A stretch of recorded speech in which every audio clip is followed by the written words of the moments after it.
So almost 10 years ago, I made the grave mistake of simultaneously celebrating my 21st birthday and competing in a jiu-jitsu match in Las Vegas.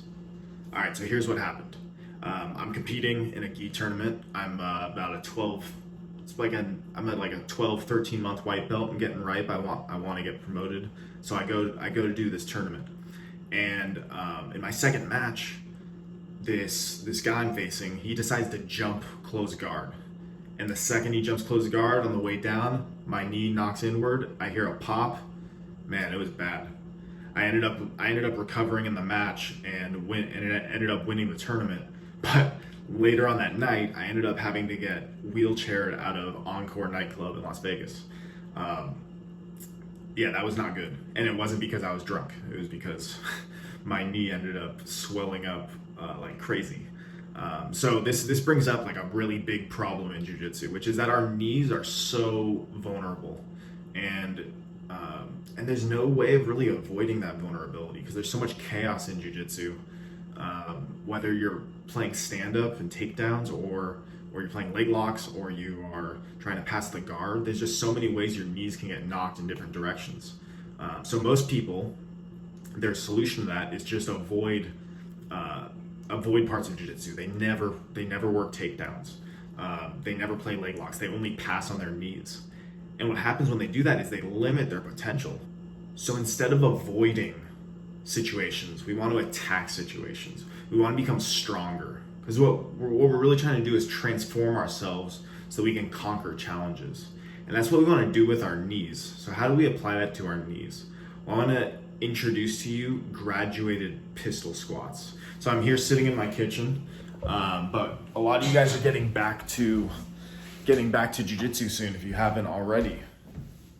But as you've heard from probably plenty of wise men, it's what you do every day in small parts. And I want to give you something really small that you can do every day from home that will vastly reduce the possibility of you injuring your knees during jiu-jitsu.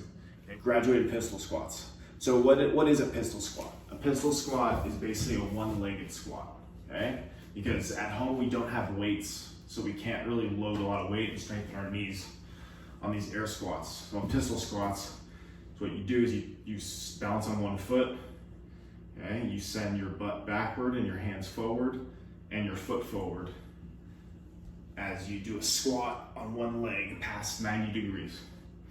Okay? Now, I've been doing that for quite a long time. I've been practicing that. Not everybody can do that. It's not safe to do that. But what we want to start doing is graduating toward that. So the way you do that is every day I want you to, at home, just give me 10 reps where you're going to do about a 1/10 of a squat, and then an 1/8 of a squat, and then maybe a 1/6 of a squat, and then maybe a 1/4 of a squat, then maybe a 1/3 of a squat, and then maybe half a squat. Okay, and you kind of see where this is going. You want to end up getting past 90, but maybe you won't get past 90. Maybe you'll get to like maybe a half a squat at the most, and then that's enough for you. Okay, because you don't want to hurt yourself doing the exercise that's meant to prevent injury. But like I said, jiu-jitsu is very chaotic. So our knees, while we're passing, can all of a sudden get knocked this way or knocked that way. Okay, and we want to have strong stabilizer muscles that are attached to our ACL, our PCL, our LCL, our MCL, all the different ligaments in our knees we want to have strong. Now, strength isn't the only thing. There's also flexibility, of course, which is why you might have a yoga practice or some kind of stretching practice. But building muscle is really what you need if you want to be resilient in a chaotic fighting situation. Okay, so it should take 2 minutes a day. You shouldn't sweat, but you should be able to graduate to a lower and lower squat. And what's great about the single leg squat is it kind of mimics the chaos of jiu-jitsu, because as we're going down here and we're finding our balance, Okay, our knee kind of knocks in sometimes, or it knocks out. And you get used to stabilizing. And the lower you go, the more you have to stabilize. See, I'm kind of bowing out here, I'm bowing in, okay? Even when you master pistol squats, you want to warm up with this graduated style because it's loading a lot of weight on one leg. Okay, so 2 minutes a day, every day. You can do it at home in your bedroom. Some basic technique tips. I'm not a personal trainer, so this isn't too technical, but basically you just want to make sure your knee stays behind your toes. So we don't want to squat like this.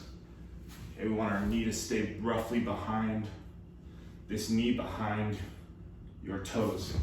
And you do that by sending your butt backward first, your hands forward. So your first movement is not a bend in the knee, it's butt back. And then maintain good posture. Look up some other videos for good squat form. I just want to share with you the graduated pistol squat specific for preventing injury in jiu-jitsu, okay? Because you could just avoid certain situations, just play jiu-jitsu on your knees, okay? And then you're just kind of a rug rat for your whole career. Avoid the leg locks out of fear, but we didn't get into jiu-jitsu to succumb to fear. We want to transform ourselves and conquer any physical challenge that's in front of us. And in addition to this, if you need more technical help in your jiu-jitsu, which will develop your legs and prevent knee injuries, I also have the Bottom Game Starter Kit, which is a free mini course I put together that's directly below, down in the description and in the comments. And that's where you'll find the technique to actually win the game of jiu-jitsu while keeping your knees and your legs and all your other limbs safe. So grab that Bottom Game Starter Kit down below, and I will see you on the next video.